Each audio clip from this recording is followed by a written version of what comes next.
नमस्कार दोस्तों, मैं हूं Jitendra Kumar. The unique classes की इस यूट्यूब चैनल पे आप लोग का स्वागत है। आज हम लोग हो जनजाति की सबसे प्रचलित शासन व्यवस्था मुंडा मान की शासन व्यवस्था से संबंधित पूरी जानकारी प्राप्त करेंगे, क्योंकि आपके आगामी जेपीएससी जैसे एग्जाम में यहाँ से एक प्रश्न 2 अंक के पूछे जाएंगे। आपके ये लेसन से जेपीएससी और जेएसएससी जैसे एग्जाम में प्रश्न अवश्य पूछे जाते हैं।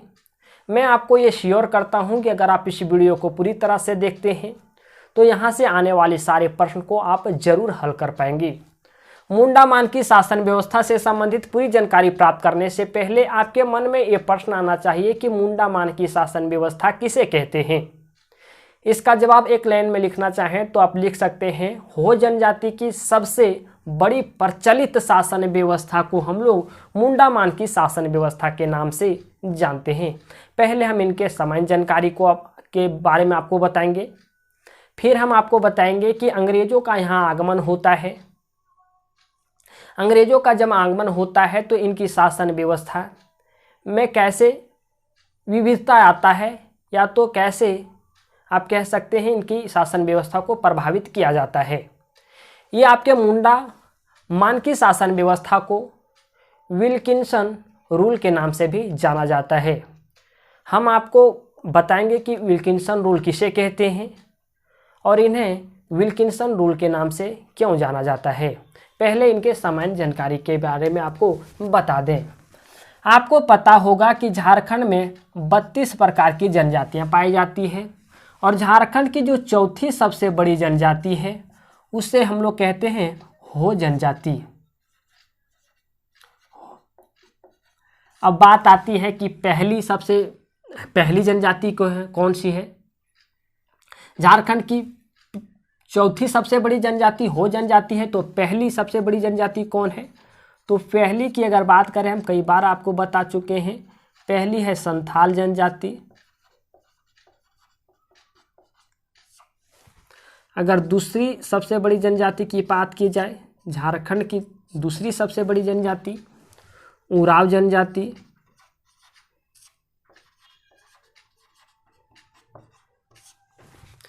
तीसरी सबसे बड़ी जनजाति मुंडा जनजाति। चौथी सबसे बड़ी जनजाति जो है वो है हो जनजाति। और अगर पांचवी की बात की जाए, कभी कभी एग्जाम में ऐसे प्रश्न पूछ जाते हैं कि झारखंड की सबसे बड़ी जो जनजाति है वो कौन सी है, दूसरी कौन है, तीसरी कौन है, चौथी या पांचवी कौन है? तो पांचवी में आपका खरवार या खेरवार। ठीक है, अक्सर ऐसे प्रश्न पूछ लिए जाते हैं। तो ये सामान्य जानकारी के अंतर्गत हो गया। दूसरी जो सबसे बड़ी जनजाति है झारखंड की वो है उरांव जनजाति, और चौथी की बात करें तो है वो हो जनजाति। बाकी मैं आपको क्रम में लिखा दिए हैं। चौथी जो सबसे बड़ी जनजाति है उसी को हम लोग हो जनजाति कहेंगे। हो जो जनजाति है वो झारखंड के कोल्हान क्षेत्रों में पाए जाते हैं। कोल्हान क्षेत्र हम अगर आपको बताएं तो आपके दिमाग में पश्चिमी सिंहभूम, पूर्वी सिंहभूम और सरायकेला खरसावां जैसा जिला आपके दिमाग में आना चाहिए।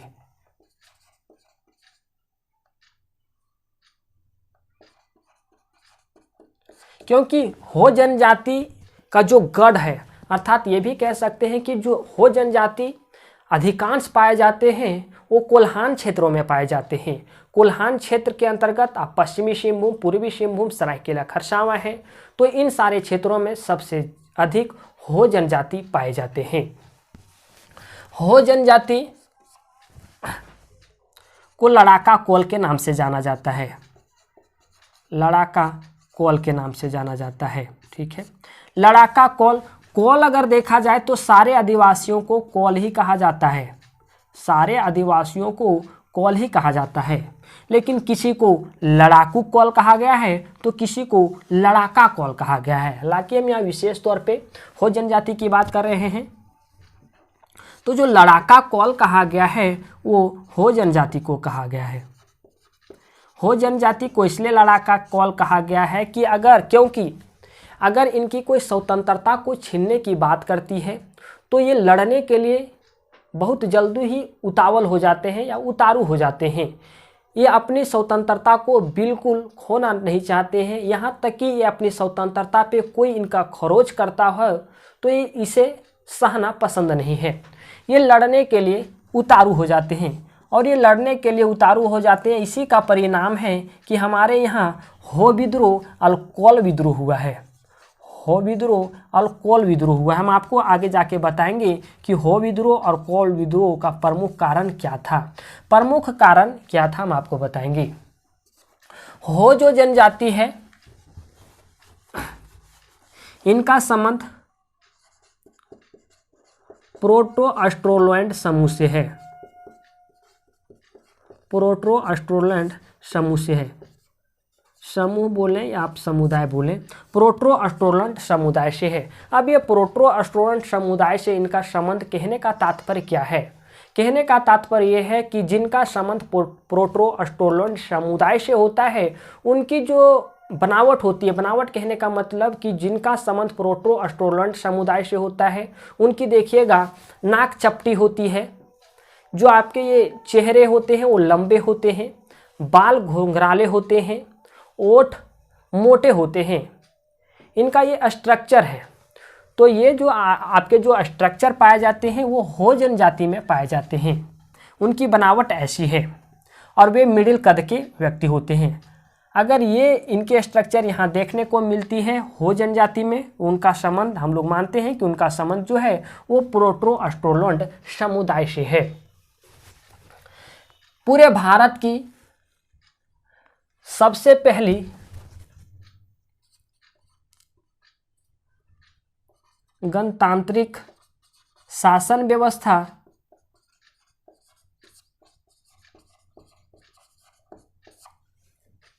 मुंडा मानकी शासन व्यवस्था को माना गया है। चीज़ों को आप लिखिएगा। भारत की सबसे पहली गणतांत्रिक शासन व्यवस्था जो है वो मुंडा मानकी शासन व्यवस्था को माना गया है। पहले आप इसे स्क्रीनशॉट ले लें। चीज़ें जितना बताया जा रहा है पहले लिखें, फिर स्क्रीनशॉट ले लें। वीडियो के क्रम में लिख पाते हैं तो ठीक है, नहीं तो चीज़ों को आप समझते जाते हैं, फिर चीज़ों को बाद में भी लिख सकते हैं। आप यहाँ स्क्रीनशॉट ले लें।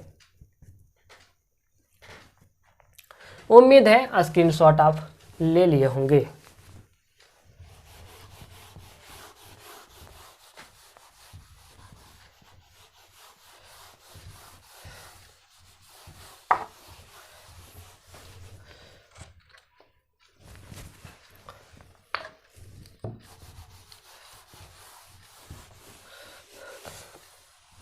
प्रश्न यहाँ से ऐसे पूछे जाते हैं कि जो आपके हो जनजाति का संबंध कहाँ से कैसे है, अर्थात प्रोटो-ऑस्ट्रोलैंड समुदाय से है, आपका जवाब होगा। प्रश्न ऐसे भी पूछा जाता है कि हो जनजाति झारखंड की कौन ऐसी जनजाति है, अर्थात नंबर के हिसाब से पूछा जाए तो चौथी सबसे बड़ी जनजाति है। ठीक है, तो ऐसे यहाँ से प्रश्न बनाए जाते हैं। ये भी पूछा जाता है कि पूरे भारत की जो सबसे पहले गणतंत्रात्मक शासन व्यवस्था के रूप में कौन ऐसी शासन व्यवस्था के रूप को देखा गया, तो मुंडा मानकी शासन व्यवस्था को देखा गया। अब थोड़ा सा चीज़ों को आगे बढ़ाते हैं। प्रश्न अगर आपके पास कोई ऑब्जेक्टिव बुक हो तो वीडियो देखने के बाद उन सारे ऑब्जेक्टिव बुक में जो भी इनसे रिलेटेड प्रश्न दिए गए हैं सारे प्रश्न को आप हल करें, आपसे सारे प्रश्न हल हो पाएंगे। इनके सामान्य परिचय के बारे में हम आपको बता दें। अब हम लोग ये देखते हैं कि इनकी शासन व्यवस्था कैसे चलती थी। अगर इनकी शासन व्यवस्था के बारे में हम बात करें तो इनकी शासन व्यवस्था दो स्तरीय शासन व्यवस्था है। दो स्तरीय शासन व्यवस्था है। एक गांव स्तर पे इनकी शासन व्यवस्था है, ठीक है, जिनके प्रमुख मुंडा होते हैं और कई गांवों को मिला करके पीढ़ का निर्माण किया जाता है जिनके प्रमुख मानकी होते हैं। तो इनका जो शासन व्यवस्था है वो दो स्तरीय शासन व्यवस्था है। हम आपको आगे जाके बताते हैं। इनकी शासन व्यवस्था चल रही थी, लेकिन जब यहाँ अंग्रेज़ों का आगमन होता है, पहले हम आपको ये बताते हैं कि इनकी शासन व्यवस्था पहले कैसी चलती थी। इनकी शासन व्यवस्था 2 स्तरीय शासन व्यवस्था थी। अगर दंड देने की प्रावधान की बात करें तो इनके शासन व्यवस्था में दंड देने का 2 प्रावधान था। एक था कठोर दंड और एक था आपका साधारण दंड।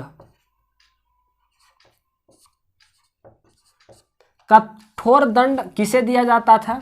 जैसे कि यौन अपराध से संबंधित अगर मामला हो तो उन्हें कठोर दंड दिया जाता था। अगर कोई डायन हो, डायन कहने का मतलब आप समझ रहे होंगे, गांव घर में आज भी लोग ऐसे भ्रमित चीज़ों में पड़ते हैं। डायन, कोई भी स्त्री को अगर डायन साबित कर दिया हो तो उन्हें कठोर दंड दिया जाता है। तीसरा ये है कि अगर कोई अन्य जाति दूसरे जाति के यहाँ खान पान करता है, अन्य जाति के यहाँ खान पान करता है तो भी उन्हें कठोर दंड दिया जाता था। कठोर दंड कहने का मतलब क्या है? कठोर दंड कहने का मतलब ये है कि उन्हें जिस जाति में है उसे उस जाति से बहिष्कार कर दिया जाता था। और अगर जिस व्यक्ति को बहिष्कार किया गया है, अगर उस व्यक्ति को फिर से समाज में आना हो, अर्थात फिर से उसे जाति में मिलाया जाना हो, तो जिसे बहिष्कार किया गया था उस व्यक्ति को, पूरे जाति को भोज भात खिलाना पड़ता था। भोज भात खिलाना पड़ता था। अर्थात कह सकते हैं कि अगर वे कोई भी अपराध करता था, इन सारे अपराध अगर वे करते थे तो इन अपराधों की माफ़ी के लिए उन्हें भोज भात खिलाना पड़ता था, फिर उन्हें जाति में सम्मिलित की जाती थी। अब ये साधारण दंड के अंतर्गत क्या आता है? साधारण दंड के अंतर्गत ये आता है कि संपत्ति से लेकर किसी से विवाद हो, या गांव घरों में या गांव में कोई विवाद हो, इन सारे विवादों को निपटाया जाता था, लेकिन इनके लिए साधारण दंड लिया जाता था। साधारण दंड में क्या होता था कि अगर कोई भी संपत्ति से विवाद 2 पक्षों के बीच है और उनकी फैसला की जाएगी तो उन्हें दंड के रूप में देना कुछ होगा, जैसे कुछ जुर्माना के रूप में पैसे या कोई सामान देना पड़ेगा। ठीक है, और यह जो जुर्माना है, यह जुर्माना का पैसा जो है वो गांव के विकसित में लगाया जाएगा, अर्थात गांव को विकास करने में लगाया जाएगा। ठीक है, इनकी शासन व्यवस्था ऐसे 2 स्तरीय शासन व्यवस्था चल रही थी। इनका जो शासन व्यवस्था चलाने का 2 तौर तरीका था, 2 स्तरीय शासन व्यवस्था था। दंड देने का जो प्रावधान था वो एक कठोर दंड था, एक साधारण दंड था। लेकिन बात ऐसी है कि यहाँ इनके ऊपर अंग्रेज़ों का भी आक्रमण हुआ और मुग़लों का भी हो जनजाति पे आक्रमण हुआ। लेकिन मुग़ल और जो आपके अंग्रेज हैं हो जनजाति को अपने अंडर कह सकते हैं, अपनी पूरी तरह से अपने अंडर में नहीं कर पाए। ठीक है, इन्हें कोई दबा नहीं पाया। थोड़ा सा हम आपको पीछे लेकर के चलते हैं। हम आपको पहले बताए थे कि 1764 ईस्वी में बक्सर का युद्ध हुआ, ठीक, और 1765 ईस्वी में इलाहाबाद की संधि हुई। इलाहाबाद की संधि हुई। अब ये इलाहाबाद की संधि में हम आपको ये बताए थे कि इलाहाबाद की संधि जो हुआ वो मुग़ल और अंग्रेज़ों के बीच हुआ, जिसमें से अंग्रेज़ों को बिहार, बंगाल और उड़ीसा की दीवानी मामले सौंपा गया था। बिहार, बंगाल और उड़ीसा की दीवानी मामले को सौंपा गया था। अब इसका मतलब ये हुआ, दीवानी मामले का मतलब ये हुआ कि अब जो अंग्रेज़ हैं वो बिहार में कर वसूल सकते हैं, बंगाल में कर वसूल सकते हैं और उड़ीसा में कर वसूल सकते हैं। ठीक, अब ये बिहार के अंतर्गत आपका झारखंड राज्य आता था। झारखंड राज्य का जो क्षेत्र था वो आता था। अब इस झारखंड के अंतर्गत आपका कोल्हान क्षेत्र आता था, कोल्हान क्षेत्र आता था, और यही कोल्हान क्षेत्र में आपके हो जनजाति रहते थे।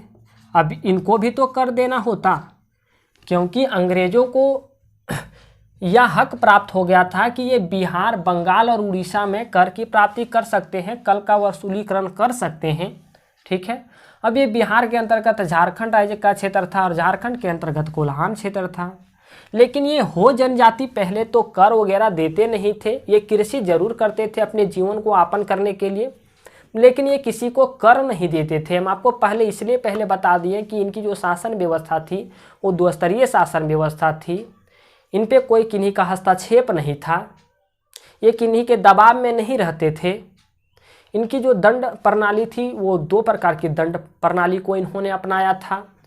लेकिन जब अंग्रेज़ों ने कोल्हान क्षेत्रों में हो जनजाति से कर लेने के लिए आते हैं तो इन लोग कर नहीं देते हैं, कर नहीं देते हैं। इनको लगता है कि वो हो जनजाति से, इनको हो जनजाति को लगता है कि अगर ये कर लेने लगेंगे, अर्थात ये मेरे ऊपर शासन करने लगेंगी, मेरी स्वतंत्रता को यहाँ से छीन ली जाएगी, तो ऐसी में मेरी स्वतंत्रता को छीन ली जाएंगी, अर्थात हमें ये गुलाम बना लेंगे। तो ऐसी स्थिति में ये कर नहीं देना चाहते थे, और कर नहीं देना चाहते थे तो ऐसे भी अंग्रेज इतना आसान से छोड़ने वाले थे नहीं, यहाँ से कर लेना ही इनका मूल मकसद था। अब ये यहाँ से इतने आसान से छोड़ने वाले नहीं थे और ये कर देने वाले नहीं थे। इसी में से एक युद्ध होता है, एक विद्रोह होता है, जिसे हम लोग हो विद्रोह के नाम से जानते हैं। या जो हो विद्रोह होता है वो 1820-21 में होता है। ये हो विद्रोह रोरो नदी के किनारे चाईबासा में होता है।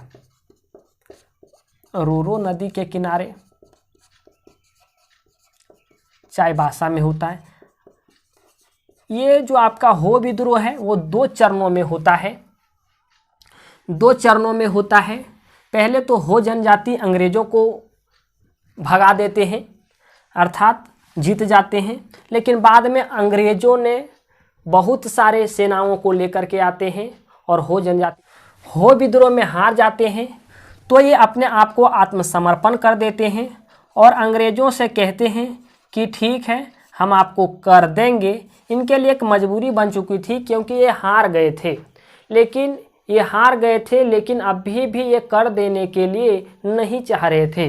तो ऐसे में अंग्रेज़ों से हो जनजाति ने कहा कि ठीक है, हम आपको कर देंगे, लेकिन कर कितना देंगे? तो एक हल पे 50 आना, एक हल पे 50 आना। कहने का मतलब ये है कि अगर हम एक हल चलाएंगे तो आपको हम 50 आना देंगे। ठीक है, मतलब एक हल चलाने की किसी को खेती होगी तो एक ही हल चलाएगा, तो वो 50 आना देगा, वो वार्षिक देगा। कहने का मतलब ये है कि वो वार्षिक देगा।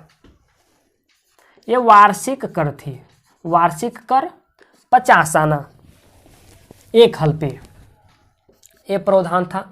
लेकिन ये दबाव में आकर के कर दे रहे थे। इनको अभी भी खुशी नहीं हो रही थी कि हम 50 आना दे रहे हैं, 50 आना दे रहे हैं। इनको कोई दिक्कत नहीं थी, लेकिन इनको लगता था कि इन पे शासन किया जा रहा है, ये दिक्कत है।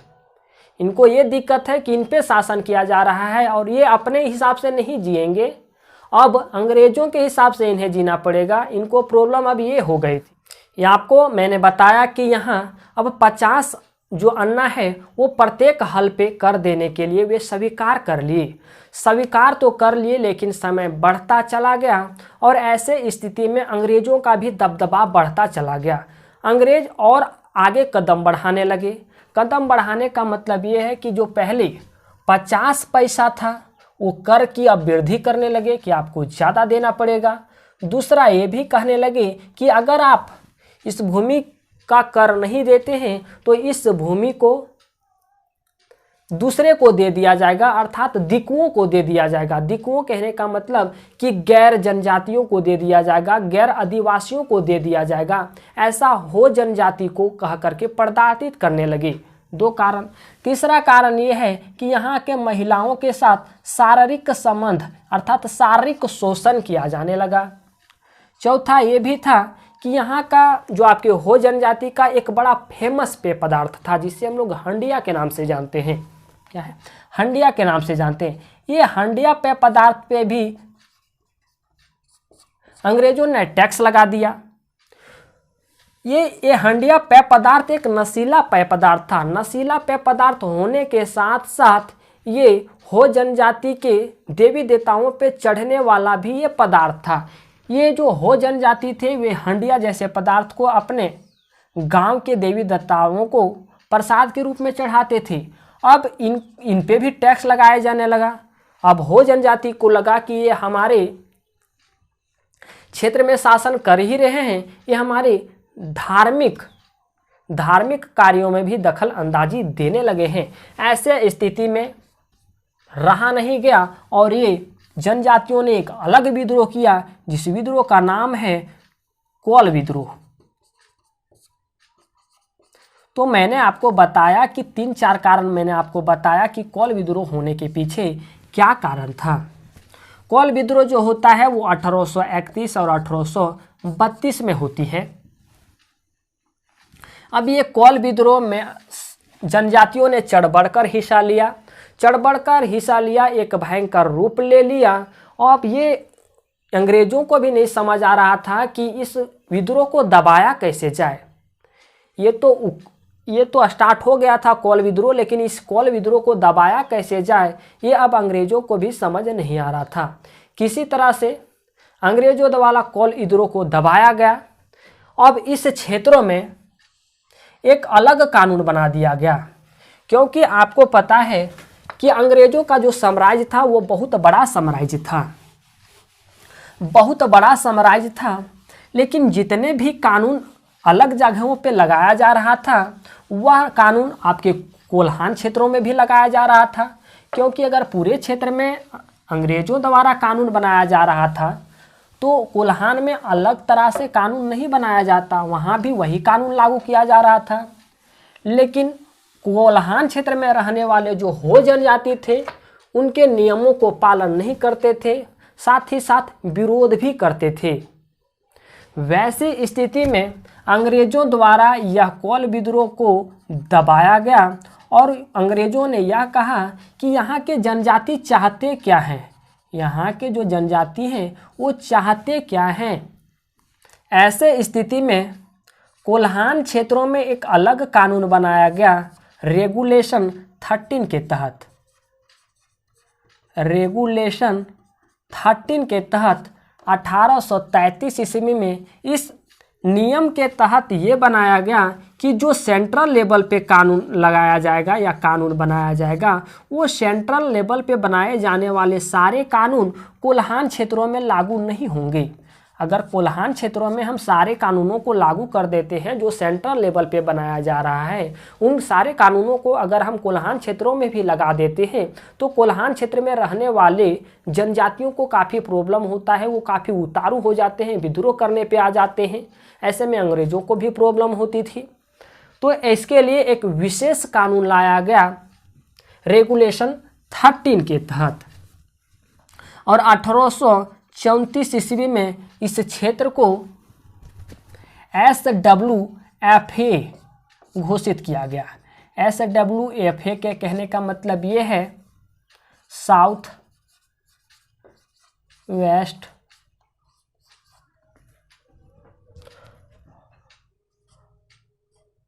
Frontier agency. हिंदी में आप लिखना चाहें तो आप लिख सकते हैं दक्षिण पश्चिम सीमांत एजेंसी।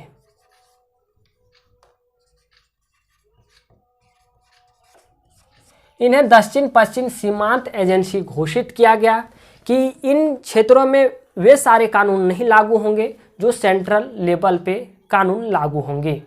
क्योंकि अगर हम सारे कानून को यहाँ लागू कर देते हैं तो यहाँ के जो जनजाति हैं हो जनजाति वे काफ़ी उतारू हो जाते हैं, विद्रोह करने लगते हैं। ऐसे स्थिति में अंग्रेजों को भी दिक्कत तो होती थी।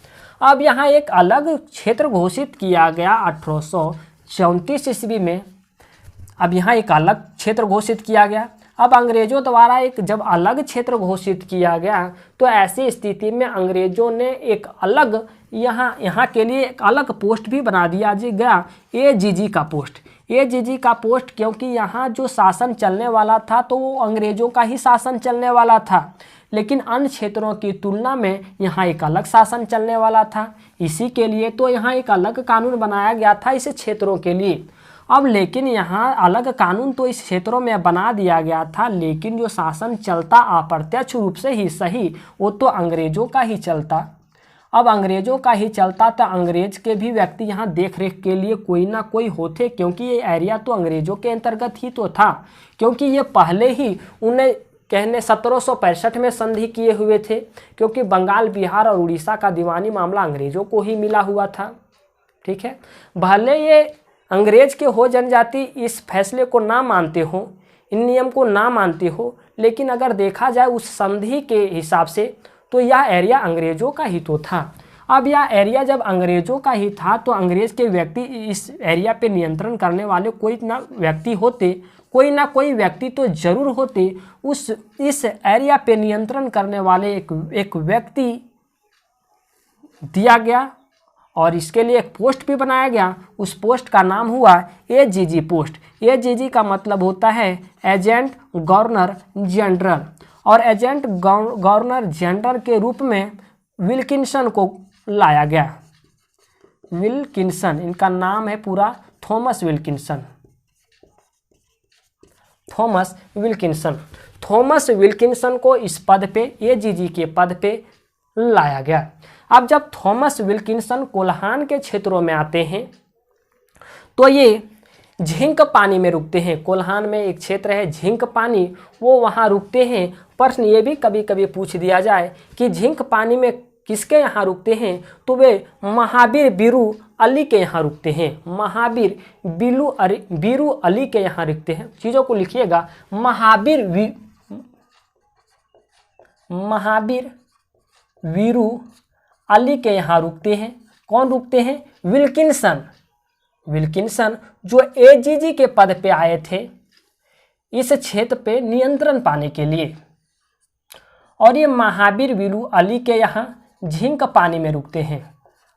उस टाइम महावीर वीरू जो अली थे वो इस क्षेत्र के मानकी थे। चीज़ों को आप समझिएगा, इस क्षेत्र के जो थे वो मानकी थे। इन्होंने रुका और 1 सप्ताह तक इन्होंने यहाँ रुका।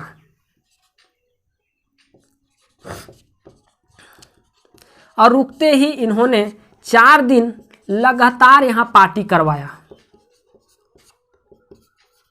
लगातार यहाँ पार्टी करवाया, यहाँ नाच गान करवाया, लोग जो वहाँ स्थानीय जो भोजन था वो करवाया, वहाँ पहले माहौल बनवाया।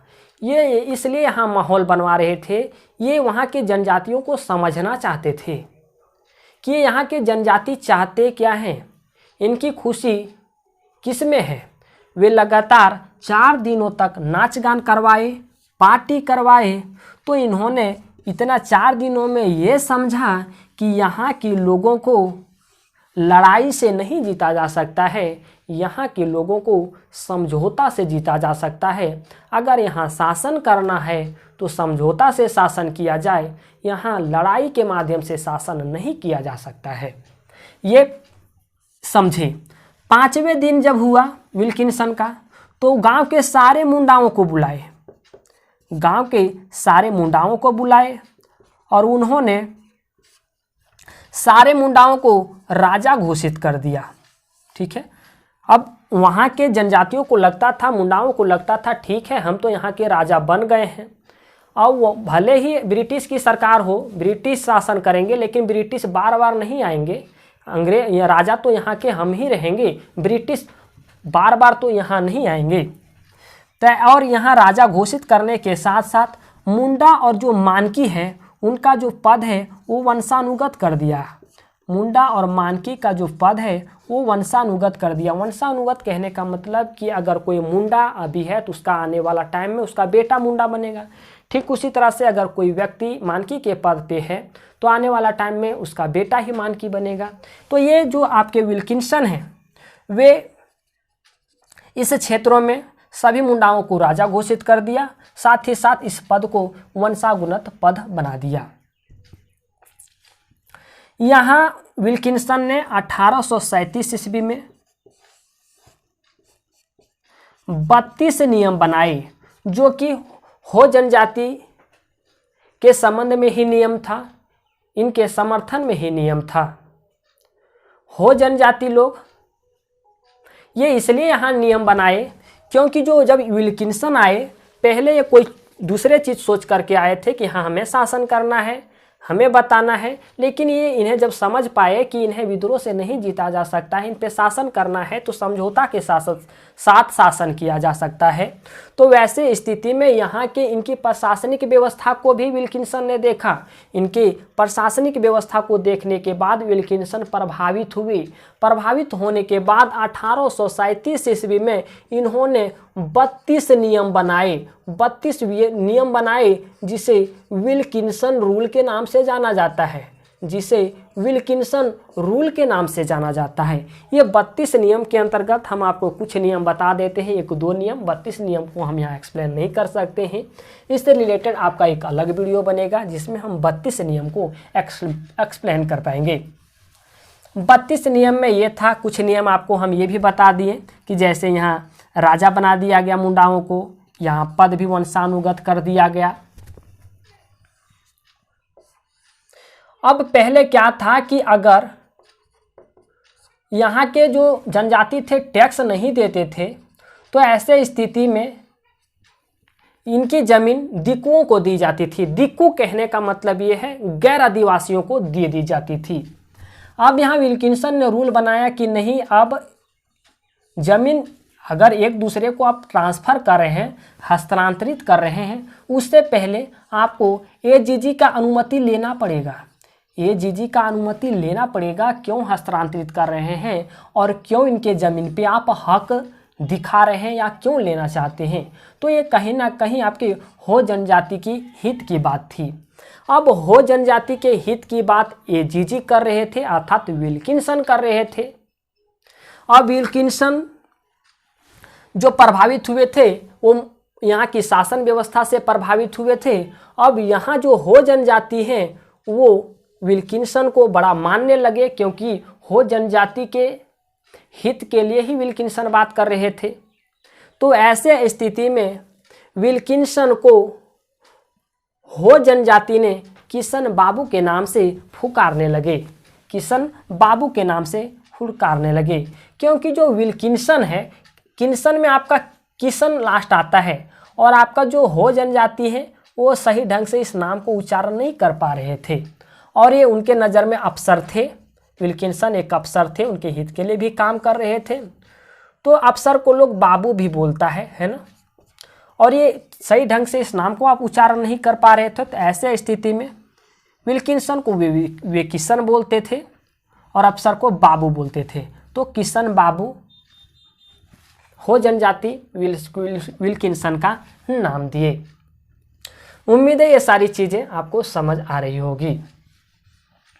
अब बात ये आता है, आपके मन में ये भी प्रश्न आ रहा होगा कि ये अंग्रेज जो विल्किंसन को इस क्षेत्रों में भेजे, तो विल्किंसन इस क्षेत्र में आकर के हो जनजाति का हित की बात कर रहे थे, तो वो टैक्स लिए या नहीं लिए, टैक्स लेंगे या नहीं लेंगे, कि सिर्फ हो जनजाति के हित के लिए बात करेंगे। तो अंग्रेज इसको इसलिए भेजे हुए थे, तो ऐसा बिल्कुल भी बात नहीं है।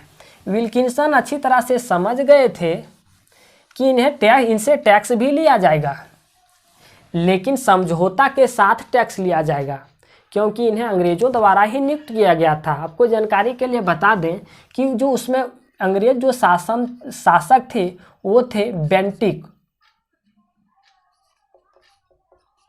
बेंटिक उस टाइम शासक थे। तो ये बेंटिक इन्हें एजीजी के लिए नियुक्त किए थे। तो ये टैक्स लेंगे आपके विल्किंसन, लेकिन एक समझौता के अनुसार। अगर इनको पूरी तरह से समझ आ गया था कि अगर इनके साथ हम समझौता नहीं करते हैं तो ये टैक्स भी नहीं देंगे और बार बार विद्रोह करेंगे।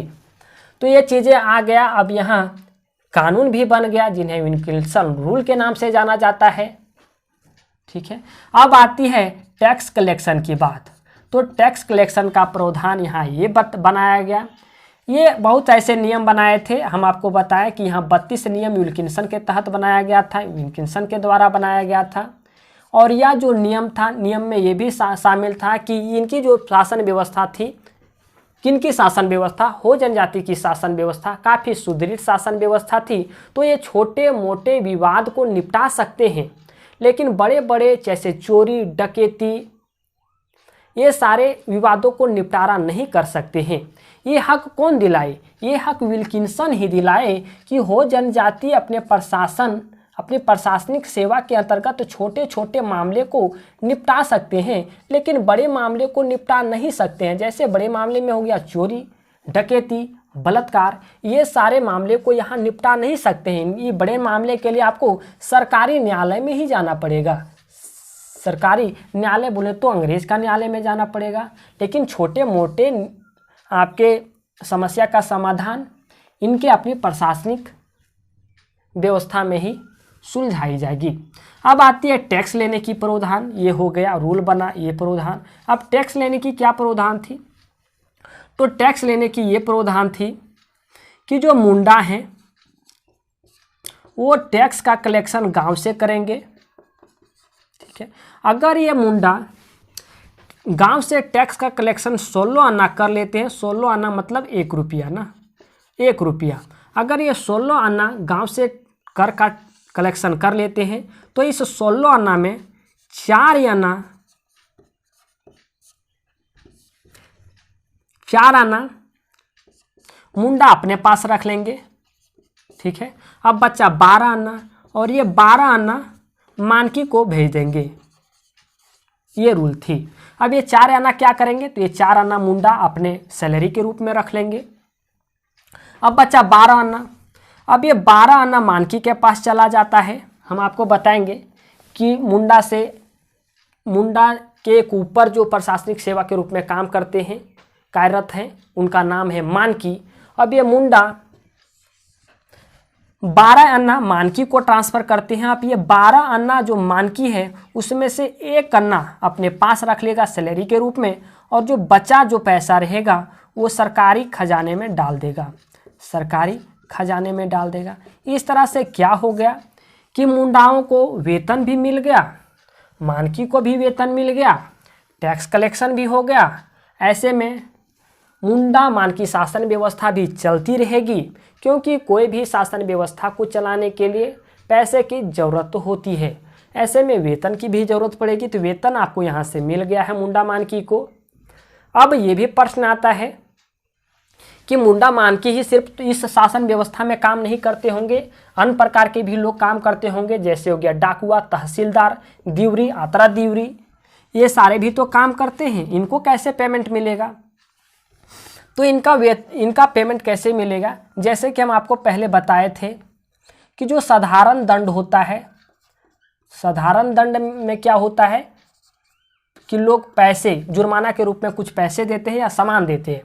तो जो पैसे देंगे, मान लिया जाए 100 रुपये पैसे कोई देते हैं, उदाहरण के तौर पे 100 रुपये, तो ये 50 रुपये में बाकी लोगों की सैलरी हो जाएगी, और जो बचा 50 रुपया रहेगा, इस 50 रुपये में गांव का विकास हो जाएगा। तो सबकी यहाँ से सैलरी भी मिल गई, और मुंडा मानकी को पहले से सैलरी मिल रही थी। तो यह प्रोसेस इन्होंने अपनाया ताकि सभी को सैलरी भी मिल जाए, शासन व्यवस्था भी यहाँ से चलती जाए। तो यही था मुंडा मानकी शासन व्यवस्था का आपका बेसिक कॉन्सेप्ट, जहाँ से प्रश्न पूछे जाते हैं। उम्मीद है ये सारी चीज़ें आपको समझ आई होगी। अगर फिर भी किसी तरह की डॉट या किसी तरह की परेशानी आ जाती है तो यहाँ तक में आप कमेंट जरूर कीजिएगा। अब हम आपको ये बताएंगे मुंडा मानकी शासन व्यवस्था के अंतर्गत कि यहाँ की इनकी शासन व्यवस्था कैसे चलाई जाती थी। एक लाइन में आप लिखना चाहें तो आप लिख सकते हैं कि अगर थॉमस विल्किंसन इस बात को नहीं समझते कि इनको समझौता से जीता जा सकता है, लड़ाई से नहीं, अगर ये वे नहीं समझते तो यहाँ अर्थात तो हो जनजातियों से टैक्स लेना काफ़ी मुश्किल होता। ये टैक्स ना भी देते, सिर्फ विद्रोह ही करते।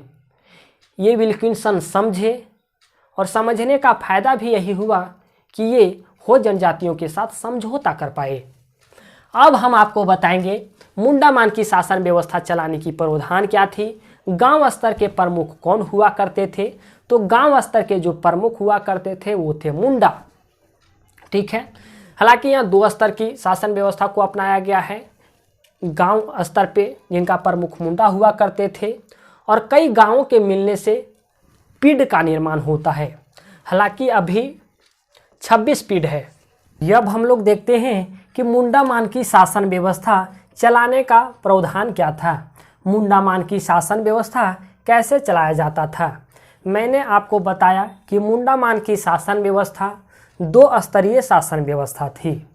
जो ग्राम स्तर पे जिनका प्रमुख हुआ करते थे वो थे मुंडा और कई गांवों के मिलने से पीढ़ या पट्टी का निर्माण हुआ करता था, जिसके प्रमुख हुआ करते थे मानकी।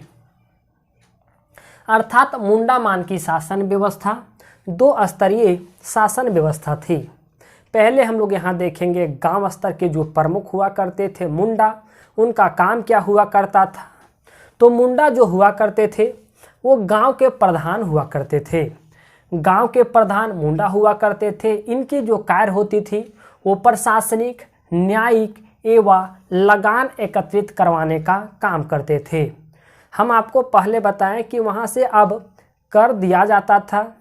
विल्किंसन समझौता किए, वहाँ से वे कर भी लेने लगे, जिसमें से अगर मुंडा 16 आना कर जमा करवाते हैं उसमें से 4 आना मुंडा को वेतन के रूप में दिया जाता था। अर्थात वे कर एकत्रित करवाने का काम किया करते थे। मुंडा गांव के प्रधान थे तो वे अपने से कर को तो एकत्रित नहीं करते थे, उनके कुछ सहयोगी भी थे। ठीक है, वे कर को इकट्ठा करते थे। अर्थात इनका जो मूल काम था प्रशासनिक, न्यायिक एवं लगान एकत्रित करने का काम था। न्यायिक काम इन्हें दिया गया था। जैसा कि मैंने आपको बताया कि विल्किंसन रूल में ये भी समाहित था कि छोटे छोटे जो विवाद हैं ग्राम स्तर पे वे अब वहाँ के मुंडा अर्थात राजा उनका निपटारा कर सकते हैं। एक और काम था, मुंडा के फैसले में गांव के परिवार की मुखिया का उपस्थिति। कहने का मतलब ये है कि अगर गांव स्तर पे मुंडा द्वारा कोई भी समस्या का समाधान किया जाएगा तो उस सभा का आयोजन किया जाएगा।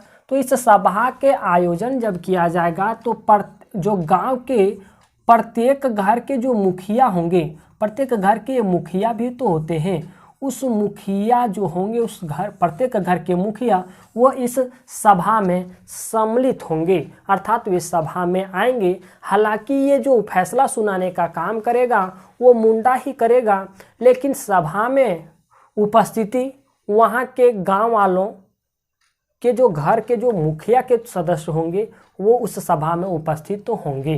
ठीक है। डाकुआ क्या था, तो मुंडाओं का सहयोगी या संदेशवाहक। कहने का मतलब कि मुंडा द्वारा अगर कोई निर्णय लिया गया है तो गांव वालों तक पहुंचाने का काम डाकुआ का होता था।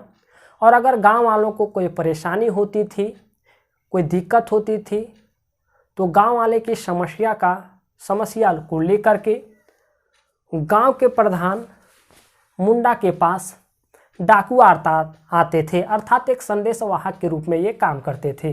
तहसीलदार कौन थे, तहसीलदार गांव का राजस्व अधिकारी, अर्थात कहते हैं आपको पता होगा कि कर वहां से अब लिया जाता था, तो वहां के एक कर लेने के भी एक राजस्व अधिकारी हुआ करते थे। उस राजस्व अधिकारी को हम लोग तहसीलदार कहते हैं। अब ग्राम स्तर पे ग्राम के जो प्रमुख हुआ करते थे उनका नाम था मुंडा। अगर मुंडा द्वारा कोई भी समस्या का समाधान नहीं हो पाया तो यह समस्या पट्टी लेवल या पीढ़ लेवल पे जाती थी, जिनके प्रमुख हुआ करते थे मानकी। ये मानकी इन सारे समस्या का समाधान करते थे, जो समस्या का समाधान मुंडा द्वारा नहीं हो पाया है। ठीक है।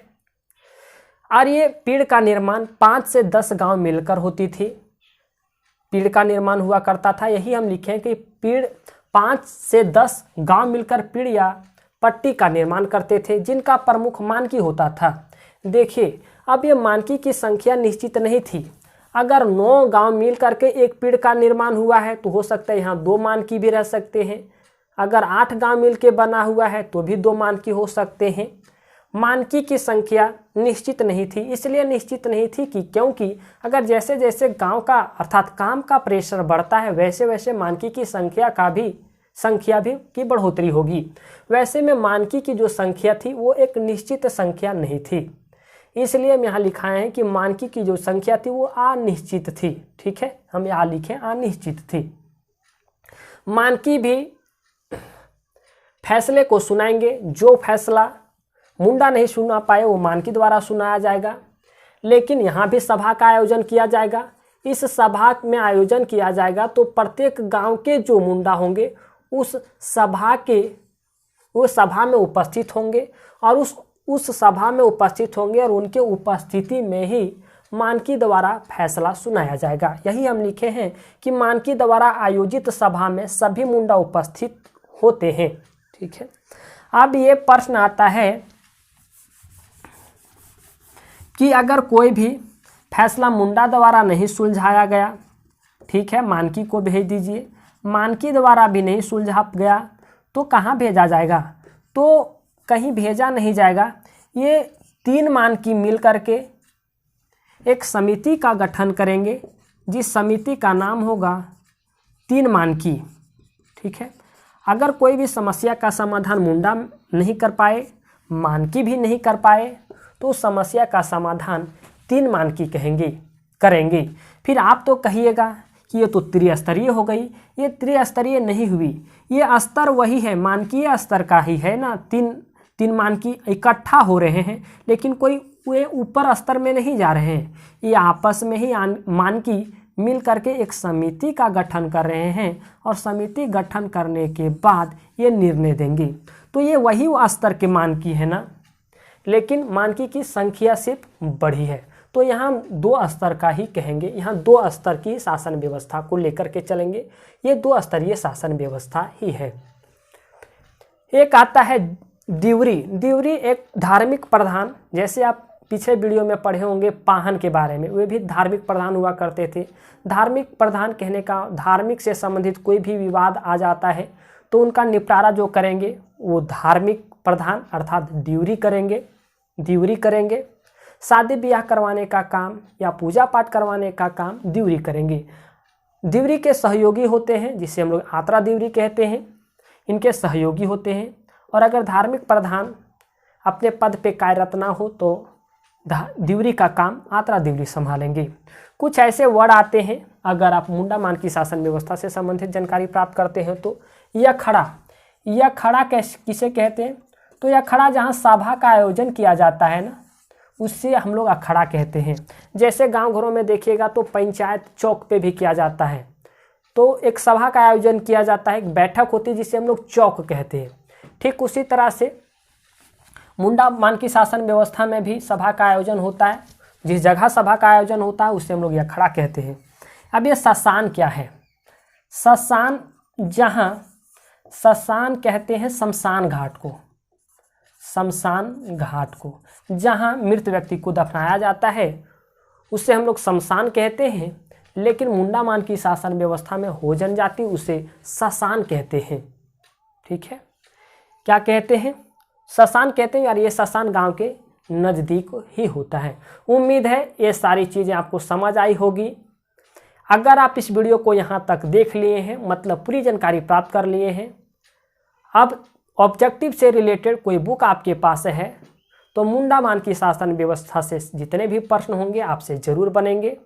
अगर फिर भी किसी तरह की डॉट या किसी तरह की परेशानी आपके मन में आ जाती है तो बेहिचक नीचे दिए गए कमेंट बॉक्स में कमेंट करें। हम आपकी कमेंट को पढ़ते हैं, आपकी पूर्ण सहायता करेंगे। चलिए मिलते हैं एक नए वीडियो में एक नए टॉपिक के साथ। धन्यवाद।